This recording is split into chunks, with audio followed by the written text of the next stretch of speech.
I'm going to talk, we're going to do things, you know, there's always the what you do and why you do it. Sometimes people talk about in fact, the last time I presented, I talked a lot about the what and got to the why later. I'm going to start with the why we do what we do the way we do it. I'm going to do that first. And after a very quick product overview, which actually based on the extent of his overview, I can almost skip, but for the sake of the fact that this is now a second video, we do backup endpoints, which includes laptops and mobile devices, such as iPhone and Android devices. We do backup data centers, both main data centers as well as remote office, branch offices, and cloud workloads, which is everything from AWS type workloads to SaaS workloads, such as Salesforce, Office 365, and G Suite. And we back up all of those to the Druva Cloud platform, which is built and runs natively on AWS. And then we do a variety of services. Everything always starts with backup and restore. That is from which we derive all of the other value. We include other services like DRAS, which we'll give you some detail on later, and some other compliance services, as well as a new part of the product, which is doing analytical type data on top of the data that we have. So that's just a very quick overview of what we actually do. And with that, so based on watching yesterday, someone said, I really like those guys that jumped right into the demo, so we're going to jump right into a demo. There you go. So Jesse Kachapis, I'm an SME with Druva. So I've been with Druva almost 5 years now.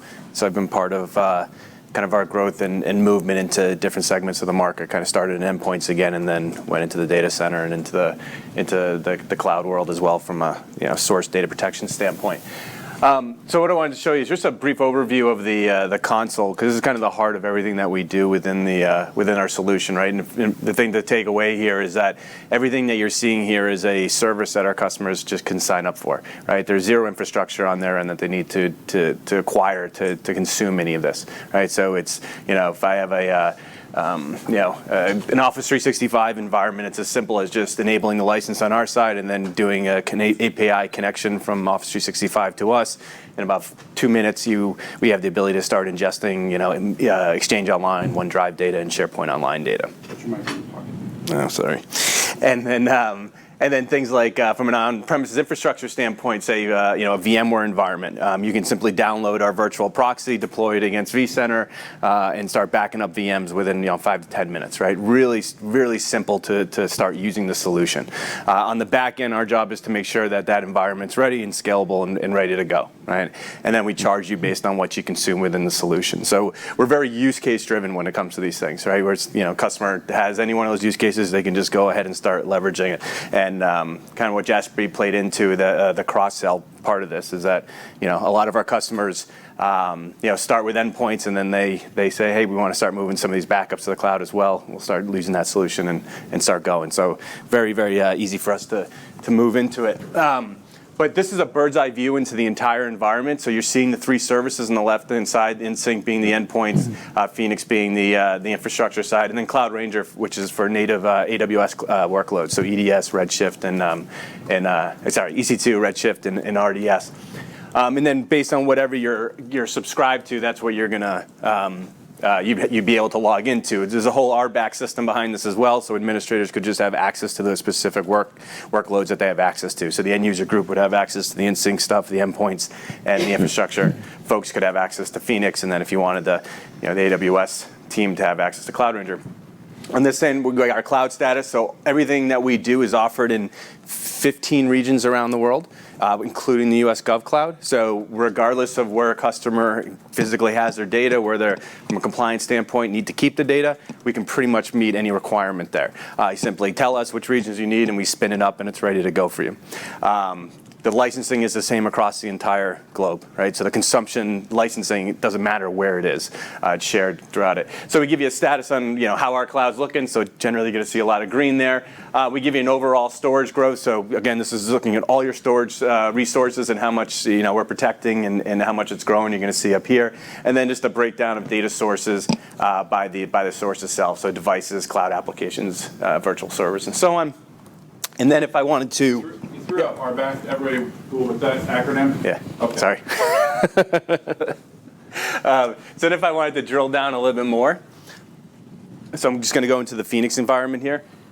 The Phoenix is what again? For our server infrastructure. So for VMware, physical servers, NASs, Oracle, SQL, right? Actually, one quick question sure here, because we're going into now delving deeper into this. Yeah. Say, my company, I get the Druva installed, configured everything. I've got a data center worth of VMware environment, 100 terabytes worth of environment, and it's just going in. What's the process of, backing all of that up? Let me show you. What mechanism is used? How do you transfer all that data? So we have a couple options. One, we can do it online, right? If you got a direct connect or enough bandwidth, we can just spin this thing up, do the initial sitting online. That's one option, right? Number two is we integrate with Snowball Edge. So you can come in here and you can actually say, I want to request a Snowball Edge. We'll ship you, Amazon will ship you the box. You put it on premises. Within the box itself, it has an embedded, what we call our Phoenix Cloud Cache software. So you essentially plug this thing in, spin it up, and then configure the backups to all go to that local appliance, unplug it, ship it back to us, and or back to Amazon. We'll seed it into your account. What's cool about this as well is that as this process is going on, you can start kicking off some backups to the cloud if you wanted to. So Druva employs a global source-side dedupe and ever incremental backup methodology, right? So we only move unique blocks of data on an ongoing basis. So incredibly efficient, very modernized, and incredibly scalable. And the beauty is regardless of what blocks you send up in the cloud, our storage on the back end is going to is only going to store the unique blocks, right? So yeah, you could kick off, a bunch of tier 1 stuff, get it up to the cloud while you're seeding the tier 2 stuff. At the end of the day, we're only going to have that unique blocks of data in the cloud, and that's all we're going to charge for. In a nutshell, because it's based on AWS, so it's AWS, whatever mechanisms AWS have regarding storage and transfer of storage, we can leverage. You're leveraging those. Yeah. Right. So from a backup and recovery standpoint, it's all us, right? It's all our software. But we're just running on top of them. We're just hosting our solution in AWS. But being a partner of Amazon, we're now able to leverage all the services that they have. So we're integrating as AWS releases new services. We're able to integrate with those services. Snowball Edge is a big one, right? We were a launch partner with Snowball Edge, and because of this use case, fit perfectly into what we were doing. And before we get too deep into the questions, this is just meant as a quick overview, and we're going to probably answer all your questions in advance in further slides. But if you have anything burning, then feel free. So now on to the point out, we don't charge customers for this, right? So everything is all encompassing within us. Yeah, and that's the other thing to remember about everything that we do is we pay for consumption of what you use. So on the endpoints, we license per user. On the Phoenix side for servers, we license on post-global dedupe storage usage, and that's it. So there's no egress costs, there's no restore costs. All that is on us. We just charge you for what you consume, and that's it. So very, very simple and very easy licensing model. Okay. So why do we do this the way we do it? And one of the reasons is that the market wants SaaS. You look at all of these different areas of infrastructure, and you look at all of these companies that have gone SaaS and provided SaaS services to do the same things that we used to always do. And the first and my favorite example here is really Salesforce. And their original phone number, and still is 1-800-NO-SOFTWARE. And they are a humongous SaaS company. Just go to downtown San Francisco and see that ginormous building that they're clearly have money to pay for. And when I look at AWS and VMware, you think about, so we have VMware Cloud on AWS now, and we have RDS, the relational database service that AWS offers. So you can have RDS, which is a SaaS database, on top of VMware Cloud on AWS, which is a SaaS platform on top of AWS, which is a SaaS platform, right? It's just SaaS upon SaaS upon SaaS upon SaaS. And so we are the only data protection software that is 100% SaaS. That is the only way we go to market. There are other companies that have SaaS versions of their product, and we'll talk about that in a little bit. So the other reason that that we went with the SaaS model was that we felt it was the best way to evolve data protection. And we're going to go through, so for those of you unfamiliar with my history, I've been in the data protection business for slightly over a quarter of a century. And at least one person in the room read my book from almost that long ago. And so I've seen all of these evolutions, and we were able to just look at each of those steps in the evolution, and the recurring themes that we saw was reducing complexity, reducing costs, and increasing value. And we really felt that the SaaS approach was the way to do that. So let's just look at a few ways that we've done backup over the last 20, 30 years. This was the first advancement that I saw. When I first started doing backups, we had individual tape drives. And we literally, had guys running around and grabbing tapes out of 50 different servers in multiple different data centers. And we finally went to this centralized management of backups where you had a tape library. And it was a beautiful thing, right? It really, you had centralized the management. It made backups much easier. And tape was really great at the time. And then what happened was the networks got bigger, the tape got faster. And for those of you that think that tape got slow and that tape is too slow and that was the problem, that was actually never the problem. Tape actually got too fast. That's a whole other discussion.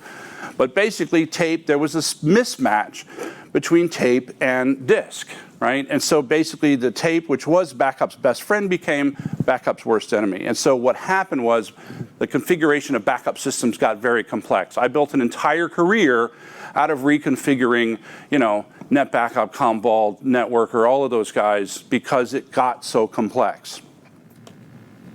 And when we look at that traditional backup system, there were and are, because a lot of, one of the things about backup is you put something in and it stays there forever. Tons of challenges with those. The first is that we do have to still design, maintain a physical piece of infrastructure. We have to maintain the OS, we have to maintain the backup server software, and I will tell you that there is nothing more terrifying than upgrading your backup system. If you've never done it, trust me, it's scary because it's, your backup, and you don't want to mess it up. Tape's problematic in a lot of ways. It can be lost or stolen. That tape speed mismatch problem, it requires constant performance tweaking. And then the other thing is that when you have infrastructure like that, you have to buy all that stuff in advance. Typically, you're buying 3 or 5 years worth of stuff in advance, and you guess at how much you need. And then you buy it, and you hope you got it right. But you never get it right. You either bought too much or you bought too little, and both ways are problematic. But here's the real thing. In any backup system, you always have to buy too much. Why is that? Because there are times during the day and during the week when you do more backups than others. Right? So from, say, midnight to 8 a.m., I'm doing a lot of backups. From 8 a.m. to midnight, I'm doing almost no backups, right? So I'm paying for this giant piece of infrastructure that's going unused roughly 75% of the time. And another thing we do is we might do full backups on the weekend and incremental backups the rest of the week. So again, we pay for this big piece of infrastructure, and it goes unused most of the time. And then finally, not easy to scale, unexpected costs, massive capital expenditures. So the first big advancement, and this was a huge advancement, was we got target dedupe appliances. And these things were awesome because they sort of solved this tape problem. And so we started backing up, and and Data Domain made a lot of money with this, right? And it made backups much more reliable, much easier to do. It was possible to do tapeless offsite, meaning that you could back up to a dedupe box, replicate to another dedupe box. The only problem was you had what I call double dedupe taxation. What do I mean by that? So the dedupe tax is this. I'm going to sell you 1 terabyte of disk, but I'm going to make it look like 20 terabyte of disk, but I'm only going to charge you for 10. So in other words, I'm going to sell you 1 terabyte of disk, but I'm going to charge you for 10. That's the dedupe tax. And when you buy 2 hardware boxes, you pay that dedupe tax twice. And so what most people did was they still used tape for offsite. So it really didn't simplify a lot of things. It did help that tape problem, but it actually created a new problem. Backups were now physically accessible inside the data center. We removed the air gap. It created a new risk that backups could be hacked and deleted and or corrupted. So when we look at those same challenges, we kind of fixed the tape problems, but we didn't fix anything else, okay? And by the way, those fixes were very welcome. We were really in a world of hurt. Then we have the advent of VMware. And basically the powers that be didn't address this market very well. They I thought they did an okay job, but Veeam came along and did a way better job, right? They made backups much better for those that were in the VMware and the Hyper-V space. They also introduced, for those, if you don't know, I'm a former delegate, and I remember sitting in the room when Veeam announced this idea of automatic testing of backups. And I remember thinking, this is the single greatest feature I've ever heard of in a backup software product. The idea that I could push a button and test my backups. This is amazing, right? And also this idea of live mount, which was, necessary for the automatic testing. One of the difficulties was that they still relied on target dedupe. For some reason, they didn't choose to use what's called source dedupe. So a quick lesson on dedupe for those of you that aren't big dedupe people. So there are two ways to do dedupe. There is source dedupe and there is target dedupe. So source dedupe is I'm going to do some math and some decisions on the thing I'm backing up first before I send the data. So I make the decision to send or not send, or to store or not store a given block of data on the system I'm backing up before I send it. That's called source dedupe. We dedupe at the source. The most common, such as data domain dedupe, is target dedupe, which is done at the target. This isn't that hard to understand. We send a regular backup and it dedupes at the target. So one of the challenges here is they still relied on target dedupe. Now, why is that a problem? One is you don't get global dedupe. You get what we call dedupe silos with the different the boxes that you buy. Because what happens is at some point that you run out of space, you buy another box, you get another dedupe pool. Another is that if you have a small remote site that you want to back up, you need to buy a box. You either buy a box or you buy a virtual box. The other is that I still have to manage the copy process. I'm not doing it to tape anymore, but I'm still managing. I have to create this copy, I have to manage that, I have to make sure that that copy happens. And then now, and this is actually one big concern for me, is that a lot of these products are based on Windows. And not only do we still have that removal of the tape, the air gap that I talked about before, now these backups are stored on a Windows-based system, which is the system that is primarily being attacked right now with ransomware. So again, solved the tape problem, but left the same problems. And now we get the new guys in town, right? Hyper-converged backup appliances like Cohesity and Rubrik, right? A lot of the problems they solve here is they got rid of this multiple vendor problem. I don't have a hardware vendor, an OS vendor, a backup vendor, a tape vendor, a disk vendor. We solved that. They also solved the scaling problem, right? So we have a very nice scale out design, much simpler to manage and scale. And also, I think these guys get credit for introducing this concept of reusing our backup, right? Let's do things other than backup with our backups.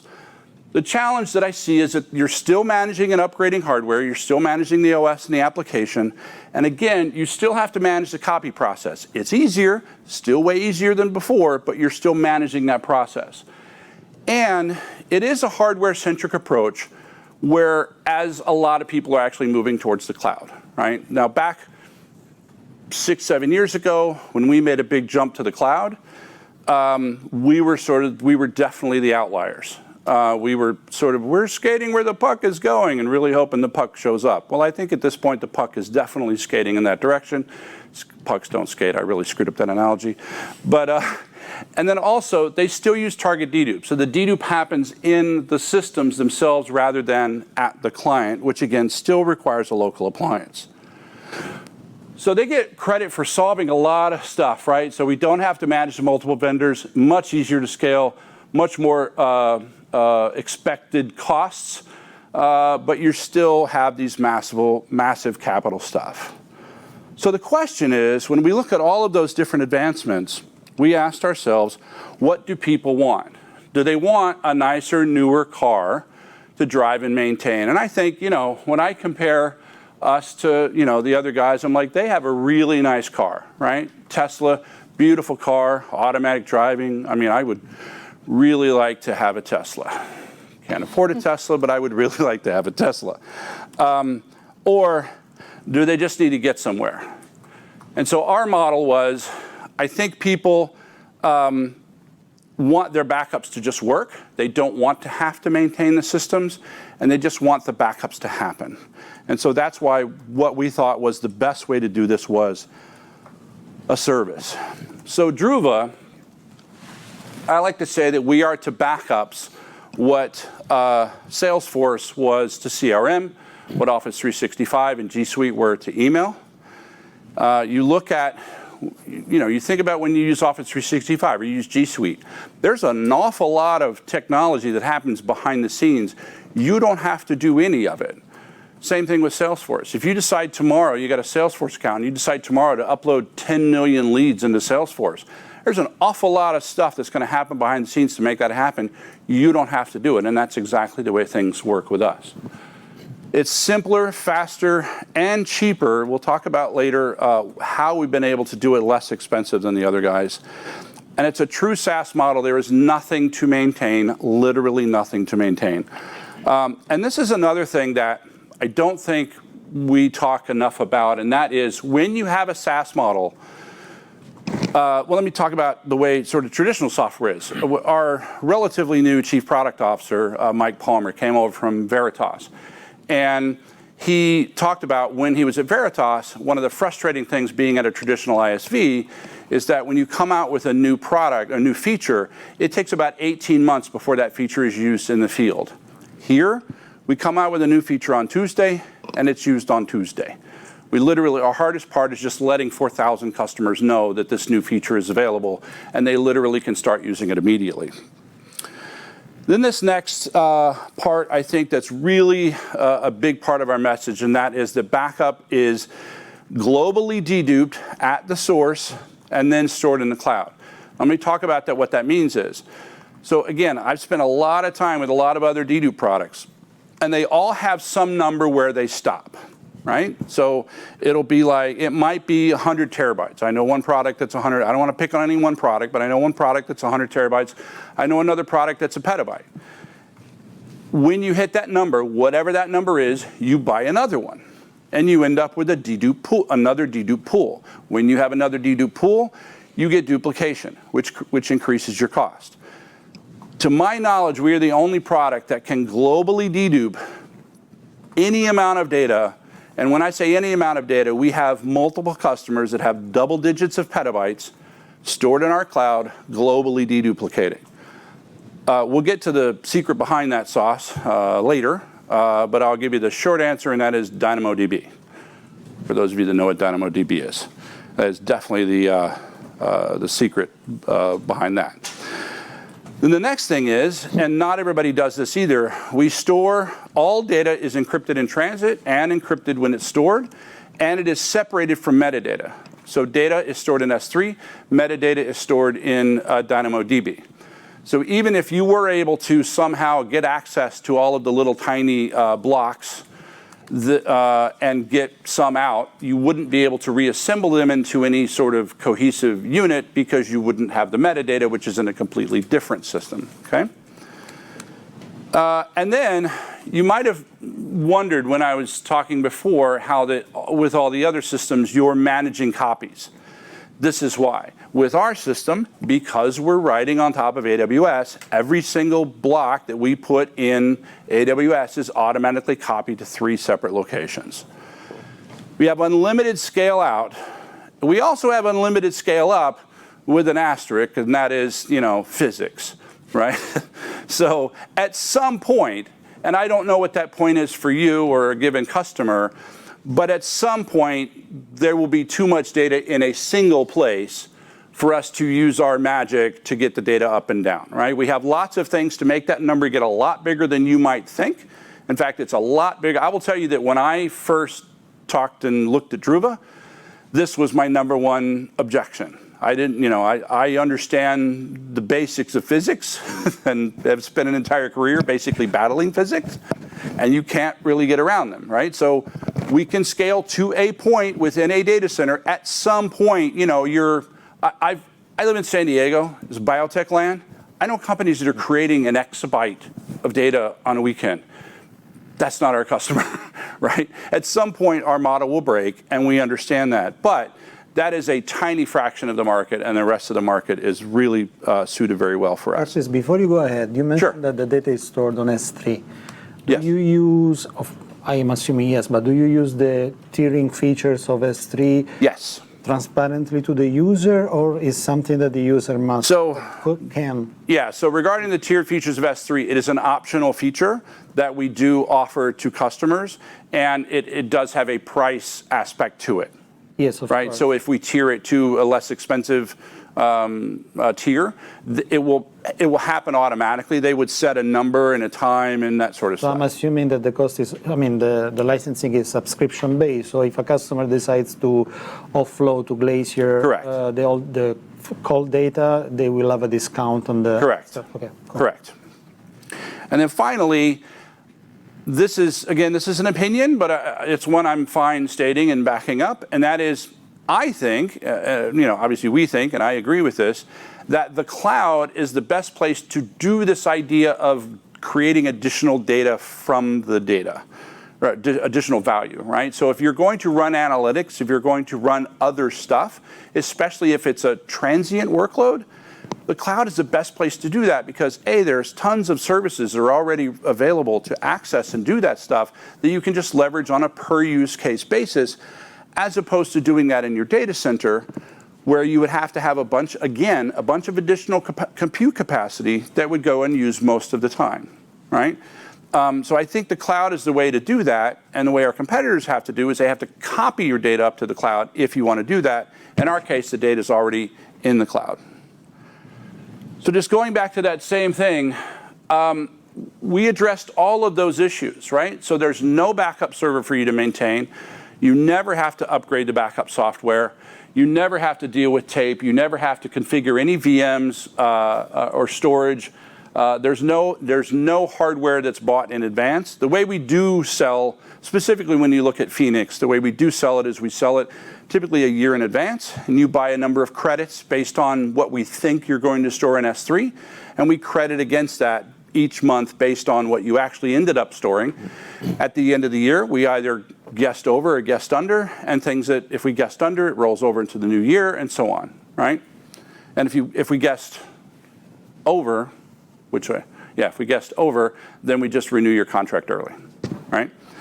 And we did create two new problems, and that is because we're moving the data on the other side of the planet, well, not necessarily the planet, but we're moving it on the other side of the internet. The question is, how do we address, and this was your question, how do we address the first large backup, and how do we address any large restore? So let me just talk to that for a minute. We already talked about, why don't I not have, there we go. We already talked about Snowball Edge, which if you're not familiar with Snowball Edge, super cool piece of technology, right?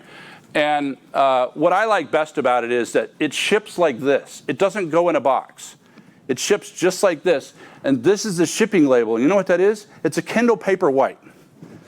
They just electronically send the shipping label to the Kindle. I just, as a nerd, I just think that's cool, right?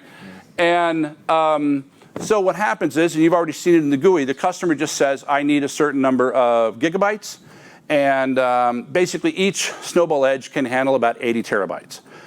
So you just say how many Snowball Edges you need. We send them to you as part of your contract. It's included in your contract.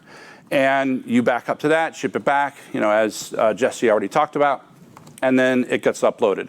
We also now, brand new, when did we come out with the reverse seeding? 2 weeks ago.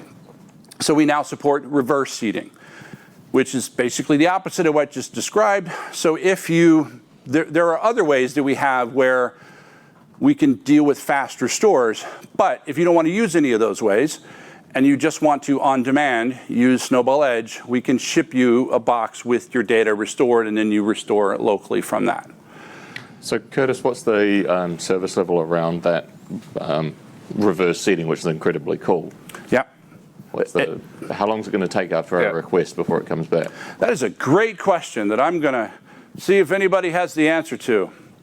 Do we have an answer? So the question is, if we choose the reverse seeding option, what's the service agreement there in terms of how long it should take? And make sure you use the mic. And introduce yourself, by the way. All right. So, hey, this is Ram. I lead product management for the Phoenix product. So AWS themselves don't offer a SLA per se. But based on our testing, what we've seen is it, again, depends on the amount of data, the type of data. But typically, if like you plan for about 1 or 2 days for shipping, and then about 3 to 4, 5 days to, kind of fill up this device. The good thing about this is the way we ship it back is we actually ship sort of a rehydrated, we haven't talked about cloud cache per se, Right. but it's basically an edge device that we offer for customers where it sits closer to their production workload for faster backup and restores. So it's the format we ship is actually deduped data. So the amount of data that we actually have to preload in the device to ship is less. So we're looking at about 1 week-ish or less. So it's good for the e-discovery kind of use That's cases. correct. It's not good for a disaster recovery. disaster Yeah. recovery loss. Yeah, again, correct. And again, we're working with them to make sure that we are able to get to that. Understanding the limitations and fitting to use case is important. Yeah, absolutely. So thanks, Ram. Still on the Snowball Edge topic, if I remember correctly, the Edge version compared to the standard Snowball has some compute. Compute, which is where we run our code. Okay. Which is how we. So basically, you are running some customized code on the Snowball Edges? Correct. Or are they standard Edges appliances? So I'm going to say something, and then I'm going to answer your question because the answer will make more sense. So we have what we call Cloud Cache, which is a piece of software that if you want for certain workloads a faster LAN-based restore, this is something that you would do in advance.